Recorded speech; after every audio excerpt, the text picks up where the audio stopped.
Peixe acarabandeira.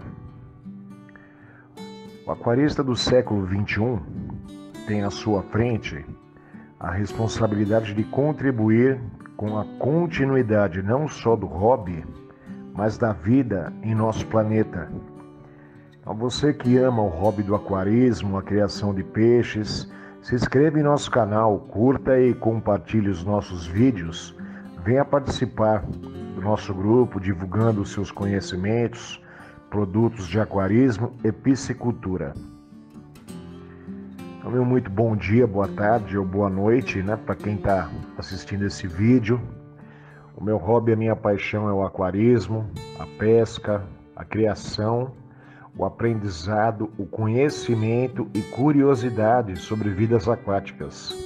Se você também é apaixonado por essa prática, compartilhe esse vídeo e ajude a divulgar e preservar o aquarismo, a pesca e a piscicultura e a natureza. Então, Carmona Aquarismo. Conforme o andamento desse vídeo, vamos apreciar aquários de grandes aquaristas do Brasil que tenham em seu aquário o peixe que vamos abordar nesse vídeo, que é o acarabandeira. Então, o que eu preciso saber antes de adquirir um peixe acarabandeira para colocar no meu aquário? Quanto tempo pode viver o acarabandeira? Qual o tamanho do aquário ideal para que eu possa receber o acarabandeira no meu aquário? Eu tenho o aquário ideal para acarabandeira? Qual o nome científico do peixe acarabandeira? Habitat do peixe acarabandeira, onde tem esse peixe? Parâmetros da água do acarabandeira, Qual o pH ideal para o peixe acarabandeira, Primeiramente, o que é pH, Porque é importante que eu saiba o pH do peixe que eu vou colocar no meu aquário. O peixe acarabandeira é de água ácida, neutra ou alcalina, É isso que o pH vai determinar. Qual a temperatura da água ideal para o peixe acarabandeira? Qual a alimentação certa para o peixe acarabandeira? Como é a reprodução do peixe acarabandeira? Eu quero reproduzir o peixe no meu aquário? É possível? Características do peixe acarabandeira. Curiosidades sobre esse peixe, o acarabandeira. Compatibilidade ou sociabilidade, comportamento desse peixe. Eu posso ter o peixe acarabandeira com quais outros peixes?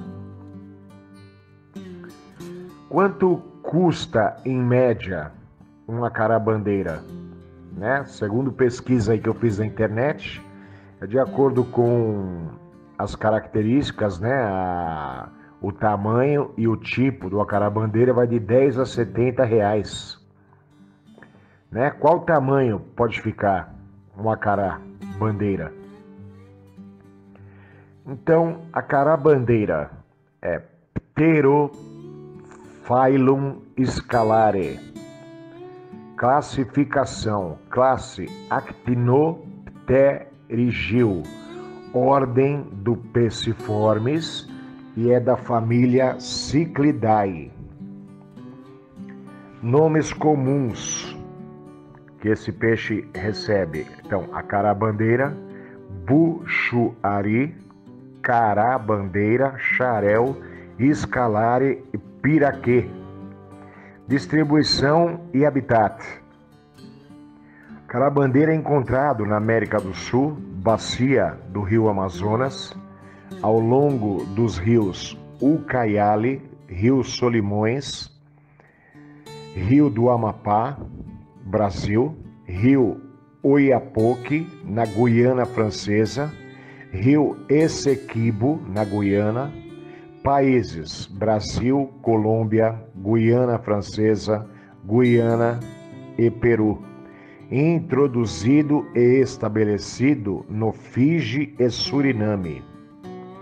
Encontrado em rios e córregos, lento em meia a densa vegetação aquática, com grande quantidade de raízes e troncos. Quais são os parâmetros da água? Informações técnicas. Qual que é o pH da água ideal para o peixe acarabandeira? pH significa potencial hidrogeniônico. Tá? Então é importantíssimo que eu saiba se a acarabandeira é de água ácida, neutra, alcalina. Confesso que quando eu comecei no aquarismo, eu não sabia nem que existia água ácida, água neutra e água alcalina, tá? Que a água tinha esses parâmetros, tá? Então o pH correto para a água do acarabandeira é de 5,5 a 7,0. Então, de acordo com a tabela, tá? Existem produtos em lojas especializadas de aquarismo hoje, tá? Que você pode estar medindo o pH da sua água.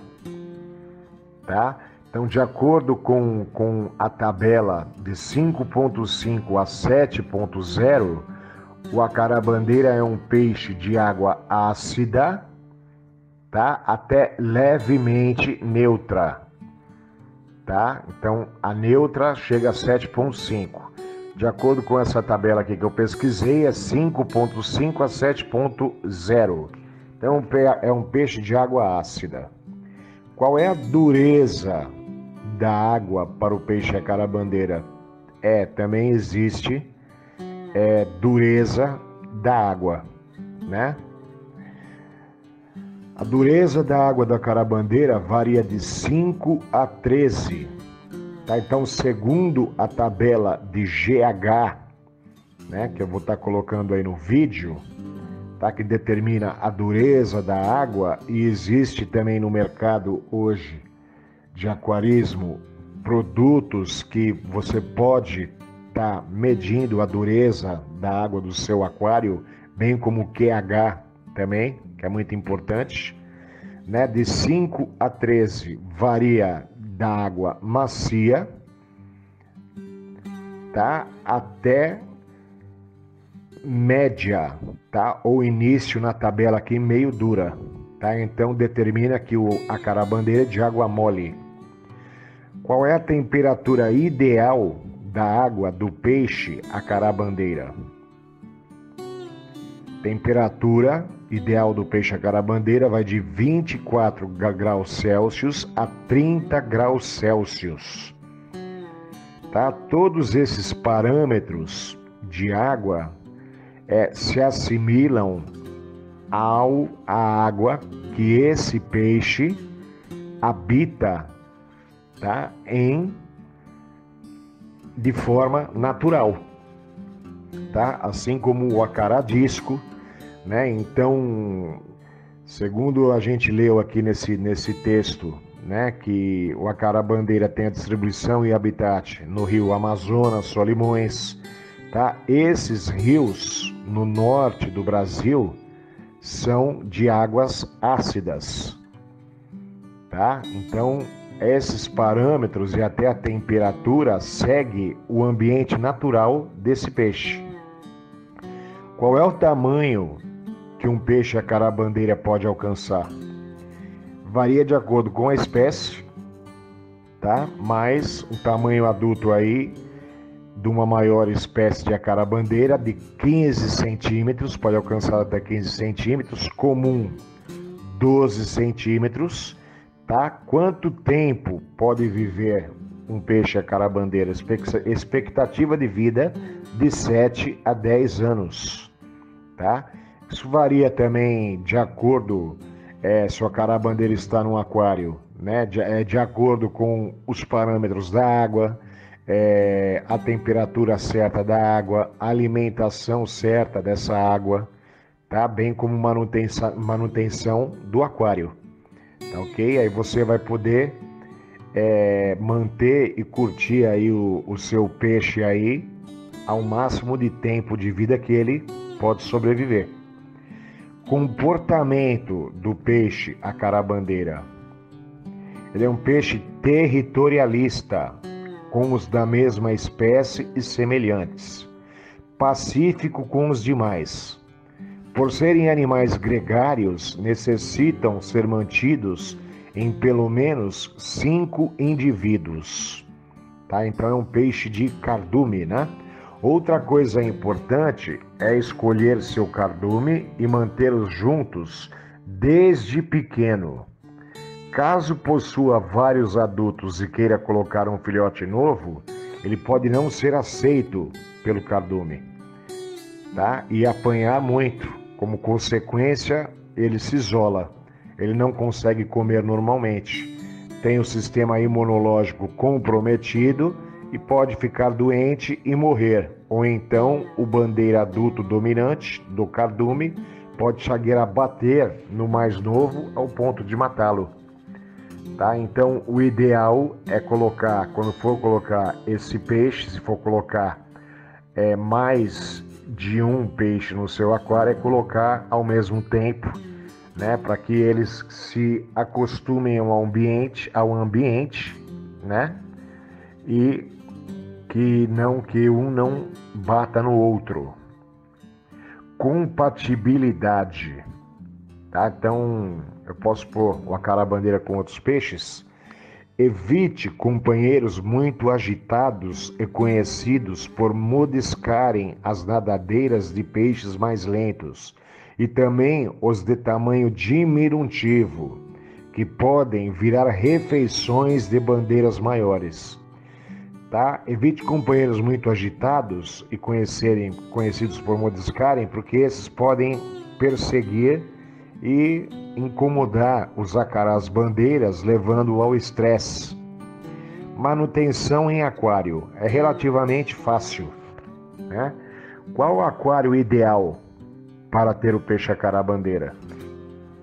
Tamanho mínimo do aquário: 100 litros para reprodução. Tá ok? Então, 100 litros para reprodução é para um casal de acarabandeira. E acima de 250 litros para aquários comunitários.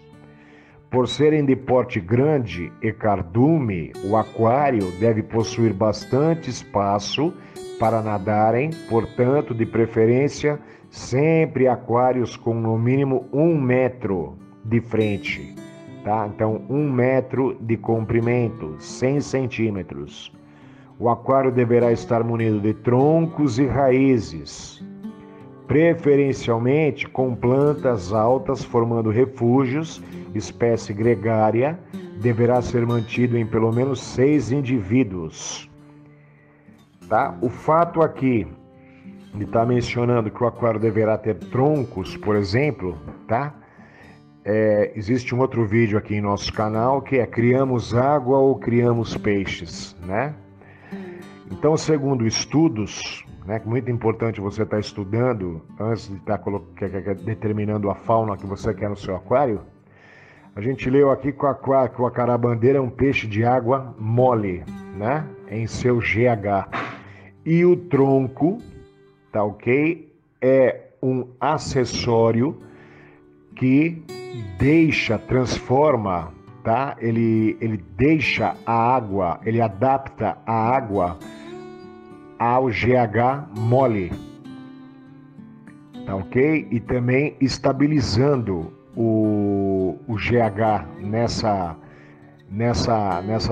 tabela dessa água, tá ok? Então, além de deixar o aquário mais bonito, deixar um ambiente também mais natural para o acarabandeira, ele vai ajudar nos parâmetros da água, deixando a água mais próxima do habitat natural do acarabandeira. Espécies que vivem em cardume possuem forte disputa pela hierarquia do grupo, motivo o qual deverá manter vários espécimes em bom espaço. Após definido a hierarquia do grupo, tendem a ficar mais pacíficos com membros da mesma espécie. São pacíficos com outras espécies de peixes, mas deve-se evitar inserir com peixes muito menores. Peixes que podem ser colocados com bandeiras. Pode colocá-lo juntamente com todos os peixes de pH ácido, com exceção de peixes de rio, por serem carnívoros, tá? Que esses peixes vão poder comer aí o acarabandeira. Podem adaptá-los para pH neutro e colocar com todos os peixes desse pH, né? Então, como a gente viu aqui durante o texto, ele é um peixe que suporta o pH ácido de 5,5 até 7,0, tá? Então, dentro dessa tabela, tá? Nunca mudando o pH bruscamente, mas vagarosamente, devagar. Você pode estar adaptando aí o acarabandeira de acordo com a fauna que você quer, tá? Lembrando sempre colocar peixes de temperatura da água e valores de parâmetros da água aí parecidos, tá ok? Seus peixes vão ser mais saudáveis, mais bonitos e você vai ter menos perdas no seu aquário.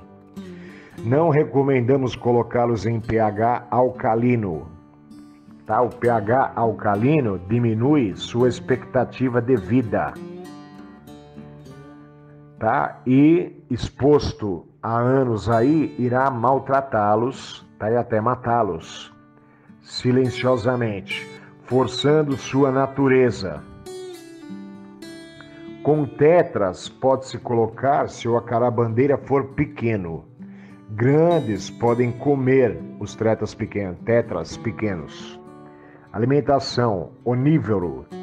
Em seu ambiente natural, alimenta-se de zoobentos, como pequenos crustáceos, e outros invertebrados aquáticos, como insetos, além de pequenos peixes em cativeiro,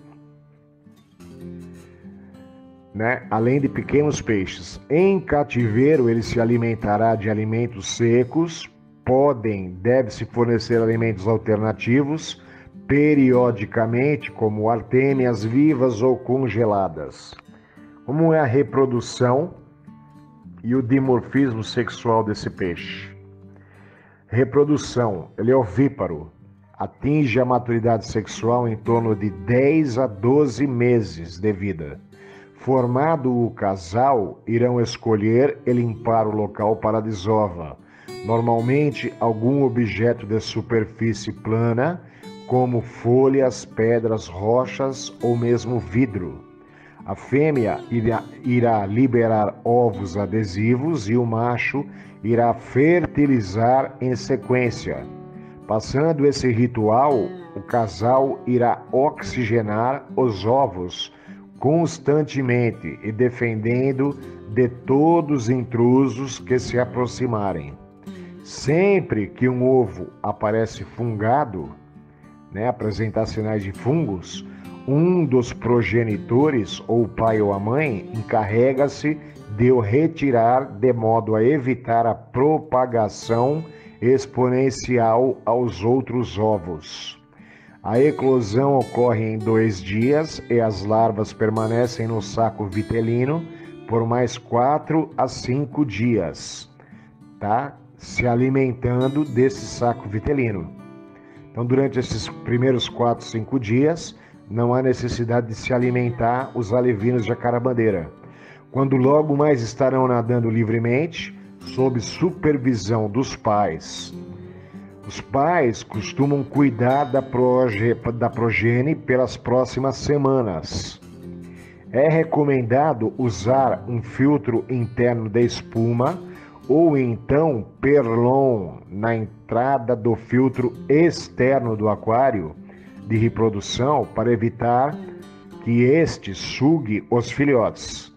Com cerca de um mês, os filhotes já podem ser separados do casal, ou assim que os dois pararem de demonstrar interesse por eles, né? Quando os pais pararem de demonstrar interesse pelos filhotes, já pode separá-los dos pais dos filhotes. Dimorfismo sexual. Como posso saber se uma carabandeira é macho ou fêmea?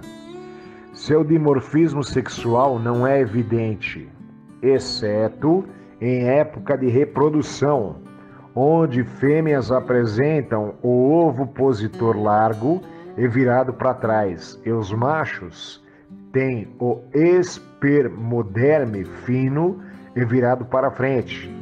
Existem outros métodos de diferenciar machos e fêmeas, mas são bem difíceis e alguns são questionáveis, né? Então, segundo aqui a pesquisa, tá? Existem algumas maneiras de estar observando o acarabandeira, tá? Nesse detalhe aí de estar determinando se é macho ou fêmea. Observando a cabeça, tá? Na área da cabeça, a cabeça do macho, na parte que se situa em cima dos olhos, existe um volume, tá? Uma pequena protuberância, enquanto na fêmea esse detalhe não é observado. Observando a faixa negra, tá? No macho, a primeira faixa negra vertical que fica situada em cima dos seus olhos é quase reta, enquanto na fêmea aquela faixa apresenta-se curva, apontando na direção da barbatana dorsal, tá? Esse detalhe só poderá ser observado no acará nativo.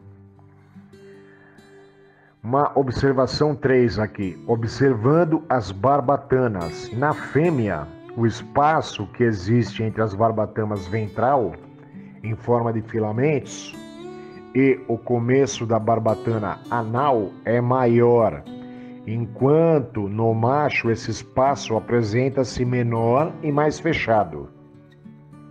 Outra observação, observando a mandíbula do acarabandeira, no macho, a mandíbula inferior é mais proeminente do que a mandíbula superior, tá? Enquanto na fêmea ocorre o contrário. A mandíbula superior ultrapassa ligeiramente a mandíbula inferior. Tá ok? Então o que é? Na fêmea, a boca, né, na parte de cima da fêmea, ela é um pouco mais para frente que a parte de baixo da boca. E no macho é o contrário, tá? Então a boca na parte de cima, ela é mais para dentro que na parte de baixo. Outra observação, observando os raios da barbatana dorsal, no macho, os raios situados no início da barbatana dorsal são maiores em maior número do que na fêmea. Descrição: possuem o corpo lateralmente achatado, com nadadeira dorsal e anal relativamente grande. Sua coloração natural é composta por tons acinzentados, com cerca de 4 listras pretas, mas devido a cruzamentos e seleções por criadores, surgiram exemplares com colorações variadas entre preto, amarelo, cinza e branco, para abastecer o mercado de peixes ornamentais. É um dos peixes de água doce mais populares do mundo. E datam a sua criação em cativeiro na década de 1930. Tá? Então, 1930, que já existem registros desse peixe em aquários. Inicialmente, os exemplares selvagens eram capturados aos milhares e exportados para todos os centros de aquariofilia do mundo. A partir desses criadores estrangeiros, principalmente no Japão, Estados Unidos, China e Alemanha, passaram a procriá-los em cativeiro em escala comercial, diminuindo a quantidade dos peixes coletados na natureza. Agora, por que é importante que eu saiba tudo isso? Né? Por que é importante que eu pesquise, que eu vá estudar, até mesmo na montagem do meu aquário, a escolha da fauna, tá? O local que eu vou colocar o aquário na minha casa, o tamanho do aquário, né? Falando da minha experiência, eu comecei no aquarismo ainda criança, né? Pré-adolescente. Depois que eu montei o meu aquário, eu fiquei ansioso para enchê-lo de peixes, né? Então, eu montei meu aquário, eu escolhi o aquário que eu podia comprar, né, financeiramente naquela época, escolhi o substrato, plantas, rochas, né? Eu queria fazer aquelas cavernas, né, para que os peixes pudessem passar por dentro da caverna de rochas, né?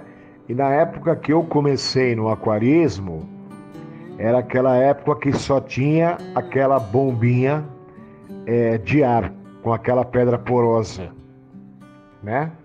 E eu não sabia que o aquarismo é um hobby de paciência e informação.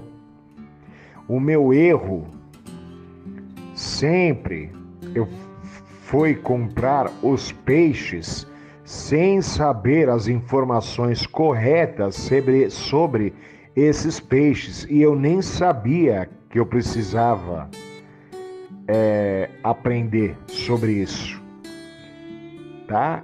E desde a minha adolescência, e eu não vou generalizar, tá? Mas são poucas as lojas que eu pude frequentar que os atendentes sabiam me dar as informações corretas, tá? Então, às vezes eu ia escolher os meus peixes e às vezes o vendedor que me atendia na loja, ele falava: meu, esse peixe que você está escolhendo não combina com o outro peixe, entendeu? Não vai dar certo no seu aquário, tá? Então, muitas vezes, por muitos anos, eu errava na escolha dos peixes, tá? Então, o que acontecia é que eu colocava peixes no meu aquário sem saber se eles eram compatíveis com os parâmetros da água. Eu nem sabia que existia parâmetros da água, tá? Do meu aquário, tá? Como pH. O que é pH? Eu nem imaginava que existia isso, tá? E até hoje, muitos aquaristas iniciantes não sabem, tá ok? Eles não sabem que a água pode estar no estado ácido, neutro ou alcalino, tá? Eu não tinha informação, nem sabia da existência de GH, que água também tinha a dureza da água, tá? Que a água podia ser mole ou dura. Para mim, a água era tudo igual. Eu não sabia outro detalhe importantíssimo, que a água da torneira podia ter cloro, tá? Às vezes eu não tinha paciência, colocava o peixe antes de esperar esse cloro evaporar, tá? Que hoje, ou naquela época, eu não sei, que existem produtos em lojas de pet especializado que eu posso estar arrumando os parâmetros da água de acordo com o peixe que eu vou colocar, que existem produtos que retiram o cloro da água, tá? Então eu não sabia nada disso, tá? Eu não sabia que que haviam peixes de temperatura da água diferentes, tá? Eu não sabia que eu devia colocar peixes de comportamento parecidos e de tamanhos parecidos que eu ia colocar no meu aquário, se eram agressivos ou calmos, tá? Sem dizer que eu não sabia que era necessário, antes de colocar os peixes no meu aquário, tá? Deixar a água passar pelas filtragens necessárias para se criar as bactérias biológicas, né, necessárias para que meus peixes vivessem. Eu não tinha a mínima ideia que isso existia. Tá ok? Que eu precisava deixar essa água descansar, né? E aí eu sempre perdia peixes e eu não sabia por quê. Tá? Então meu erro, eu comprava o aquário, deixava lá, ligava a iluminação, ficava lindo, ficava bonito, aquelas bolinhas saindo na água. Eu falei, vou comprar os peixes, tá? Já quero colocar os peixes. E aí não durava o quê? Alguns dias ou uma semana, esses peixes morriam, né? Às vezes eu perdia todos os peixes, ou às vezes sobrevivia uma parte dos peixes e a outras morriam. Por que sobrevivia uma parte dos peixes? Porque geralmente essa parte dos peixes que sobreviviam deviam ser adaptados aos parâmetros da água do meu aquário, né? Então, algumas dicas, né? Dica 1: sempre planeje o seu aquário com peixes de mesmo pH, tá ok? Vá se informar o que é pH. Na internet existe muitos vídeos aí falando de pH, tá? Falando de temperatura, tá? Nível de agressividade e tamanho próximo. Tá ok? Então, planeje, tá? Eu devo planejar e devo estudar antes que peixes que eu quero ter no meu aquário. Não chegar na loja de aquário e tá escolhendo os peixes na hora. Ah, eu achei esse bonito, eu quero comprar esse. Ah, esse aqui é barato, esse aqui tá mais barato, eu quero esses dois. Tá? Então, eles são de pHs parecidos, de temperaturas parecidas, tá? Se informe sobre os parâmetros da água, da fauna, de peixes que você quer colocar no seu aquário, tá? Então, como pH, por exemplo, peixes de água ácida apresentam o pH de 6 até 6,8. Tá ok? Então, eu quero uma fauna de peixes de água ácida, né? Outra dica: como é que é a água da tua casa? Né? Então, depois que eu estudei isso, eu verifiquei, eu tive a sorte de perceber que os parâmetros da água da minha casa eram neutros, tá? Então apresentavam um pH 7,7, né? Onde eu podia ter uma variedade maior de peixes, né? Que tem, geralmente os peixes suportam pH de neutro a ácido ou de neutro a alcalino, tem algumas exceções, né? Então eu pouco precisei estar alterando esses pHs, mas existem regiões do Brasil onde a água mesmo, já que já vem da torneira da casa, ela é ácida, e existem regiões em que a água é alcalina. Então na tabela, água ácida 6,0 a 6,8, a água neutra de 6,8 a 7,2. Já a água alcalina é um parâmetro de 7,2 a 9,0. Tá? Esse último 9,0 são até para aquários marinhos, tá? E o 8,0 aquário de ciclídeos africanos. São peixes de água extremamente alcalina. GH. Se informe o que é GH, dureza da água. Tá? Os peixes do seu aquário, eles que você quer colocar, eles são de água mole, tá? Eles são de água macia, mole, meio dura, água dura, tá? Verifique a tabela de GH. Temperatura. Procure colocar peixes da mesma temperatura, temperaturas próximas, tá? Os peixes tropicais são peixes de águas quentes, tá? De 26 a 30 graus, tá ok? Existem regiões do Brasil, né? Falando de Brasil, onde o clima é frio, tá? É moderado e quente. Regiões sul do Brasil, como o Rio Grande do Sul, até São Paulo mesmo, né? Então, no Rio Grande do Sul, quase todo ano é um clima de região fria.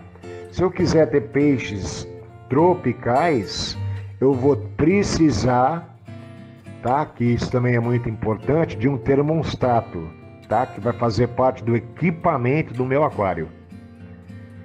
Tá? Já as regiões norte e nordeste são regiões de climas quentes, onde faz muito calor. Tá ok? Então eu sempre devo estar atento à minha temperatura, que inclusive às vezes tem lugar que faz tanto calor que a temperatura excede aos 30 graus Celsius e pode matar meus peixes também. Então eu devo estudar o que eu devo fazer se isso acontecer. E existem os peixes de água fria, que são peixes de 18 a 26 graus, tá? Que podem suportar águas até mais frias que está na tabela, abaixo de 18 graus. Tá? Então, o que eu devo fazer? Então, montei meu aquário, já está com os peixes, tá? Quando eu vou colocar um novo peixe no aquário, é muito importante, tá? E varia também do peixe se ele vai viver ou morrer, tá? Ao colocar no meu aquário, é eu fazer a climatização da água, tá? Então eu nunca devo vir com esse peixe da loja ou de um companheiro aquarista que eu acabei de adquirir esse peixe, já chegar no meu aquário e soltar esse peixe, tá? Dentro do meu aquário, tá? Então o que é fazer a aclimatação? Eu deixo o saco com o saco de transporte, geralmente aquele saquinho plástico de transporte com um peixe novo dentro que eu comprei ou adquiri, dentro boiando no meu aquário por um tempo, tá? Vai ter uma tabela aqui, né, que é até de 20 a 25 minutos. Por quê? Tá? Para que a água do transporte se adapte à temperatura do meu aquário, tá? Que a água do transporte chegue próximo à temperatura do meu aquário, tá ok? Porque se a água do transporte estiver muito quente e o meu aquário estiver frio ou vice-versa, vai dar um choque térmico no peixe, ele pode morrer na hora, tá? Eu sempre verifico isso, eu aprendi muito com erros, que eu perdi muitos peixes. Eu sempre verifico o pH da água que está vindo no saquinho de transporte e o pH da água do meu aquário, para ver se estão compatíveis, tá? Porque apesar de eu estar com que eu já sei, porque eu pesquiso antes de eu estar comprando o peixe, né, que eu vou colocar no meu aquário o pH parecido, pode ser que na loja ele esteja com um pH adaptado aí, que esteja um pouco mais ácido que o meu pH ou mais alcalino, tá? Então, o que eu devo fazer? Eu coloco esse peixe boiando no meu aquário, tá? Dentro do saquinho plástico, dentro da embalagem plástica que eu trouxe esse peixe, tá ok? Eu posso estar cortando ou, com cuidado, tirando o elástico que prende o saquinho plástico em cima. Eu dobro, tá? Como fosse um saco, como a gente faz também com o saco de lixo, né? A gente dobra a parte da boca do saco de maneira que ele fique boiando no aquário com a parte aberta para cima, tá? E aí, aos poucos, tá? Eu retiro um pouco da água, eu vou retirando um pouco da água do saquinho do transporte, jogo fora e eu vou colocando aos poucos água do meu aquário dentro desse saquinho, tá? Para ir estabilizando o pH, tá? O GH, tudo, tá ok? Todos os parâmetros, tá? Então eu evito colocar a água do transporte do peixe no meu aquário, tá? Então após a aclimatação, como eu disse, eu vou pegando um pouquinho de água do meu aquário e coloco em um recipiente, né? E vou colocando aos pouquinhos dentro do saquinho do peixe. Então, após fazer essa aclimatação e os parâmetros, e conferir os parâmetros da água, tá? Eu posso estar pegando também nesse recipiente, posso estar colocando o peixe do transporte no recipiente e devagarzinho eu coloco no meu aquário, ou com uma redinha que vende na loja, a redinha de apanhar o peixe, eu pego o peixe dentro do saquinho do transporte e eu coloco no aquário, tá? Alguns aquaristas, e é o mais correto, colocam os novos peixes em quarentena, tá? Com tratamento de sal e medicações antes de colocar no aquário. É importante também saber quais peixes eu posso fazer esse tratamento, tá? Existem alguns peixes, como os bagres ou os peixes de couro, por exemplo, que não suportam o tratamento de sal, tá? Então, antes de colocar no aquário principal, eu faço a quarentena, tá? Geralmente eu adquiro também um aquário hospital, ao qual eu vou observando em 40 dias durante a quarentena se esse novo peixe veio com alguma doença, tá? E se ele está com alguma doença, a própria quarentena e esse tratamento vai matar, tá? Possíveis protozoários, bactérias, fungos, vírus, tá ok? Outra coisa, verificar comportamento dos peixes na hora que eu for comprar. Misturar animais pacíficos com pacíficos, tá? Devo misturar animais pacíficos com pacíficos e agitados com agitados, agressivos com agressivos e carnívoros com carnívoros, tá? Qualquer combinação diferente poderá trazer problemas. Também misturar animais grandes, médios e pequenos da mesma espécie quase sempre vai ter problemas. Os peixes médios e pequenos terão menos acesso à alimentação do que os grandes e poderão se tornar peixes defeituosos e subnutridos. Verifique se o animal é territorialista, de agressividade média a alta. Planeje, tá? Faça um planejamento. Planeje comprar todos os animais no mesmo mês e do mesmo tamanho que os habitantes antigos do aquário, tá? Então, o que eu fazia? O que eu aprendi a fazer? Né? Porque às vezes a gente não tem o dinheiro para comprar todos os animais que a gente quer no nosso aquário.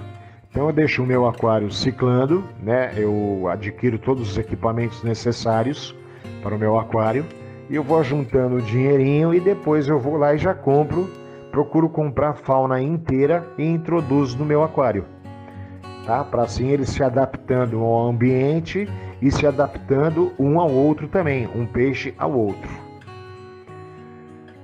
tá? Então, já habitado há meses ou anos, tá? Então, é assim. Então, se eu não conseguir fazer isso, tá? Então, se eu adquirir um peixe novo para o meu aquário que já está habitado há meses ou anos, o que eu posso tentar fazer, tá? Eu posso mudar velhos habitantes briguentos, tá? Então, os peixes territorialistas, tá? Que eu sei que vai brigar com um novo habitante que eu adquiri no aquário, eu posso procurar mudar velhos habitantes briguentos para aquários de quarentena ou hospital e deixá-los lá por um mês, tá? Eu modifico a decoração do aquário, tá ok? Então eu movo pedras, troncos e enfeites de lugar na tentativa de parecer um novo ambiente, tá? Então esse peixe, na hora que eu recolocar esse peixe briguento que está no aquário hospital, ele vai se adaptar a um novo ambiente, tá? E consequentemente vai se adaptar ao novo morador do aquário. Colocar os animais novos no aquário, né? Colocar os animais novos no aquário antigo. Tá ok? Então vai aparecer um novo ambiente, né? Quando eu colocar os animais novos no aquário antigo junto com o peixe que já está na quarentena, que eu já tenho há meses, né? Então, após um mês, juntar todos no mesmo aquário e verificar o comportamento deles nos próximos dias. Tá? Colocar os mais briguentos em criadeira de tela. Eu posso fazer isso também. Tá? Se eu não tenho aquário hospital, existem em lojas uma tela que eu posso separar os peixes dentro do meu aquário. Tá? Existe a tela de acrílico, né? Para que eles possam se ver, mas sem agressão ou luta. Tá? Então evitando assim que eles se machuquem. Tá? Eu posso fazer isso por um mês ou mais. Uma última alternativa é doar ou trocar o animal extremamente agressivo com um amigo ou com alguma loja do ramo, né? Então, já devem ter visto aí que peixes que às vezes dão esses problemas aí, o Oscar, o ciclídeo africano, tá? Então eu já vi em muitas postagens aí de aquarismos, não deu certo aí, o cara já tinha um Oscar no aquário, ele foi introduzir um outro Oscar e o Oscar novo estava apanhando do Oscar antigo, e se você não tomar uma providência, um dos dois vai morrer, com certeza. Né? Se você tem aquário principal com animais grandes, tá? Também, e só encontrar o pequenos para compra, tá? Então a gente sabe que no aquarismo grande ele come o pequeno, na maior parte das vezes, né? Então eu tenho meu aquário com animais grandes, eu vou na loja de aquários e eu compro um peixe pequeno. O que eu devo fazer? Tá? Eu posso criar esses novos peixes menores em aquários quarentena, somente o vidro, né? Com filtro hang-on, por exemplo, e termostato, para engorda. Muitos aquaristas fazem isso, tá? Engorda e crescimento, tá? Então eu procuro alimentar 2 ou mais rações de qualidade para dar variedade, né? Procuro fornecer também alimento congelado, vivo, né? Em abundância, tá? Para estar trocando alimentação, é sempre bom tá variando o tipo de alimentação, né? Outra coisa importante que eu nunca imaginei que existia e não sabia que significava TPA, tá? Então eu via, você fez TPA? O que é isso? Não sabia. TPA significa troca parcial de água, tá? Mas o que é isso? Troca parcial de água é que a cada 2 dias, tá? Dependendo da quantidade de peixes que eu tenho no aquário, tá ok? Quanto mais peixes eu tiver no aquário, mais eu vou ter picos de amônia, tá ok? Né?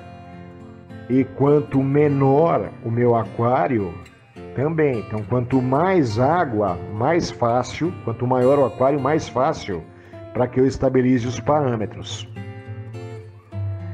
Tá? Então, eu devo fazer a TPA, o que é? Eu trocar parte da água do meu aquário, cerca de 15% do volume total da água, por uma água nova.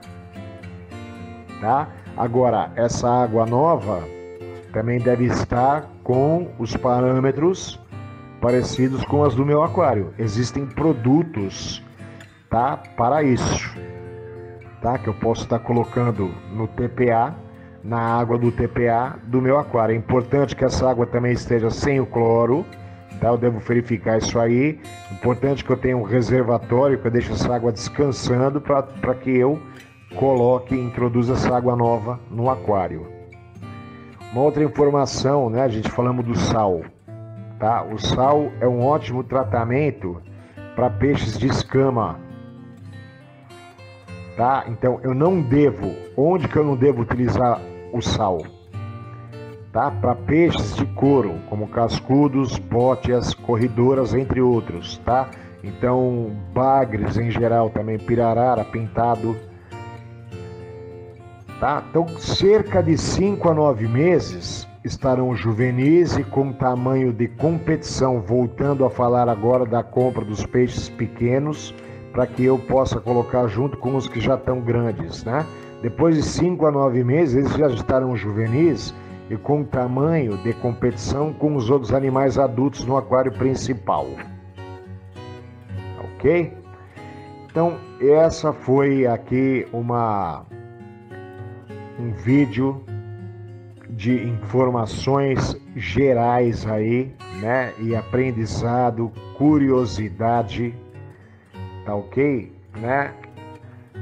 E informação, tá? Que todo aquarista deve aprender e faz parte do hobby. Quem gosta de praticar o aquarismo, tá ok? Também, né, vai gostar de passar por essas etapas aí do tratamento da água, tá ok? Lembrando que o aquarismo tá do século 21, ele tem à sua frente a responsabilidade, tá, de contribuir com a continuidade não só do hobby, mas da vida em nosso planeta, tá? Então, na minha concepção, todo aquarista que já tem uma certa experiência no ramo, tá? Ele sempre deve levar o seu aprendizado, tá? Sempre deve estar levando o seu aprendizado para o aquarista iniciante, tá ok? Para que o hobby do aquarismo se prolongue, tá? Para que evite perdas também de peixes, tá? Deve-se incentivar a piscicultura, a criação de peixes também em aquários, lagos, né? Em cativeiro, tá? Existem muitas espécies de peixes e outras vidas aquáticas hoje que estão em extinção, não só no Brasil, mas no mundo. Tá ok? Então vai o meu muito bom dia, muito boa tarde e muito boa noite, tá? Compartilhem esse vídeo, curta os nossos vídeos, fique à vontade para estar corrigindo algum erro que foi postado aqui nesse vídeo. Fique à vontade para estar acrescentando algo que não foi dito, tá? Leve o seu conhecimento, tá? De aquarismo aí, da piscicultura, tá? Ao aquarista iniciante. Preserve o hobby, mantenha o hobby do aquarismo vivo. Muito obrigado.